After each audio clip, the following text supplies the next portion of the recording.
मतलब कि ऐसे ही हंस देना, बिना मतलब कि यूं ही बोल देना। कौन नहीं चाहता बापू बनना? भारत का हर वक्ता चाहता है। इस वस्त्र के डाल लेने से बापू नहीं बन जाओगे। पहले अपने अंदर स्वभाव का परिवर्तन करना होगा, तब जाकर के बापू की प्रतिष्ठा को पा पाओगे। यूं ही बापू बनना, हाँ ये होता है कि इस वस्त्र के डाल लेने से, प्रसाद रूपी वस्त्र के डालने से ये हो जाएगा जिस तरह से रामचरितमानस में देश देश के भूपति नाना कि हम भी बापू के यहाँ हो आए हैं। जब तक स्वभाव नहीं बदला जाएगा, इस वस्त्र की कीमत तो तब होगी जब हमारे भीतर के उद्गार और अंतर का स्वभाव परमात्मा के मन की चित्त की वृत्ति से जोड़ करके बदल दिया जाएगा। कथा तो कहने नहीं आए, सुनने ही आए। क्योंकि महाराज जब तक आए हैं, जितनी बार आए हैं, सोचते रहे कि मंच मिल जाए, नहीं मिला। और जब मिला तो भूल गए, और भूल गए तो फोन पहुंचा किनका? जो महाराज भारत की कई भूमि पर जाकर के भगवान की कथा का रसास्वादन कराते हुए गंगा की तरह बहाते हैं। ऐसे हमारे महाराज जी श्री उपाध्याय जी, जिन्होंने यूपी से लेकर के महाराष्ट्र की धरती तक पहुंचा दिया है। फोन किया, मिथिलेश जी सारे वक्ता बैठ चुके हैं, आओ। तो पहुंचाने के लिए महाराज कोई ना कोई निमित्त होता है, और फिर जिससे ना माला मिले ना माल मिले, ये सीट भी महाराज दूसरे की सीट पर बैठ गए, नहीं पता चला हमें। यूं ही इशारा कि हम आके बैठ गए। बाद में हमारा इसको माल ही कहा जाएगा, इस मंच को सब चाहे रहे इस मंच को पाना। और जब दूसरी सीट आके गिरी तब भैया जी ने बताया कि ये सीट आपकी थी। बोलिए श्री हनुमान जी महाराज जी की। बाबा गोस्वामी महाराज कहते हैं दोहावली में, दोहा नंबर 254 में, कि ए संसार के लोगों, जैसे ही संकेत किया, बोले महाराज घर कीन्हे घर जात है। यानी अगर इस घर को बनाते रहेंगे, निर्माण करने में लगे रहेंगे, तो फिर वो तुम्हारा असली घर छूट जाएगा।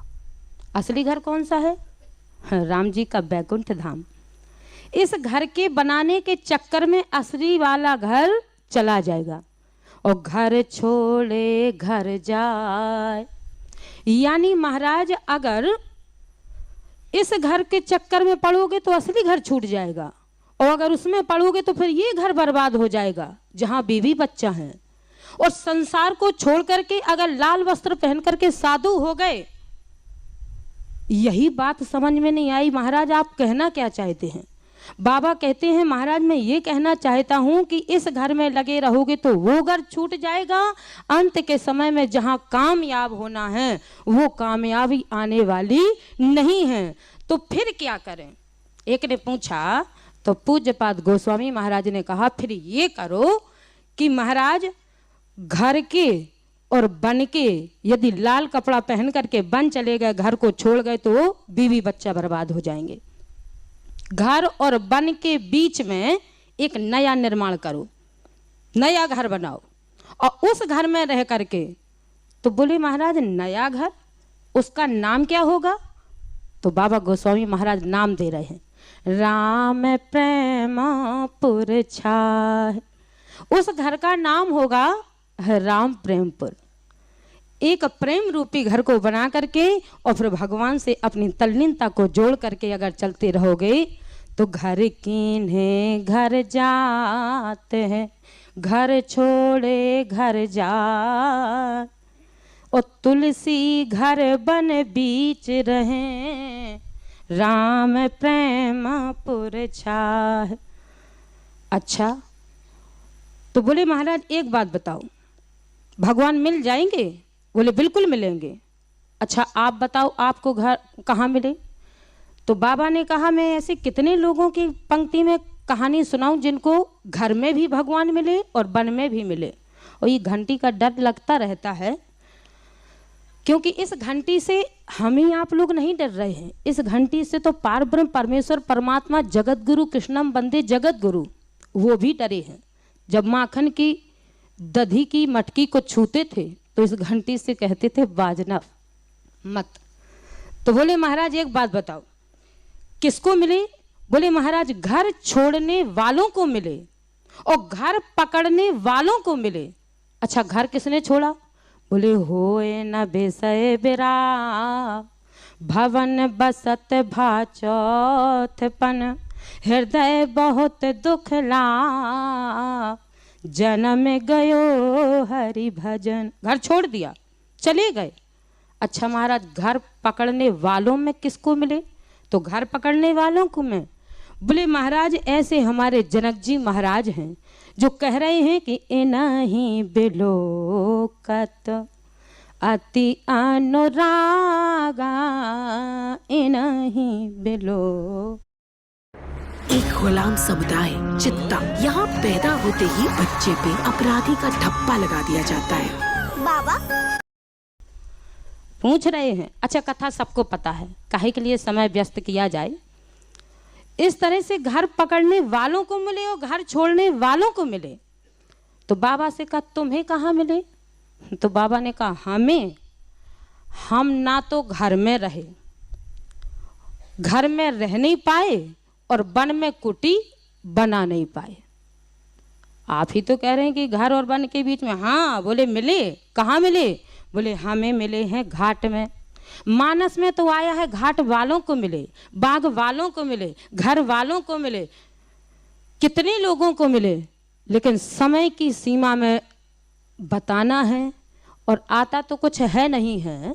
वो तो बापूजी के चरणों के आशीर्वाद से जो निकलता जाए निकलता जाए, डूबता जाए वो डूबता जाए।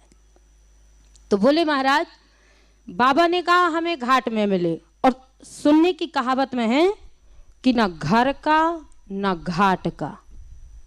और जैसे ही बाबा ने कहा कि ना तो मुझे वन में मिले और ना मुझे घर में, क्योंकि घर में रह नहीं पाया और वन में कुटी बना नहीं पाई, इसलिए मुझे घाट में मिले। बोले महाराज घाट में मिले? हाँ। कैसे मिले?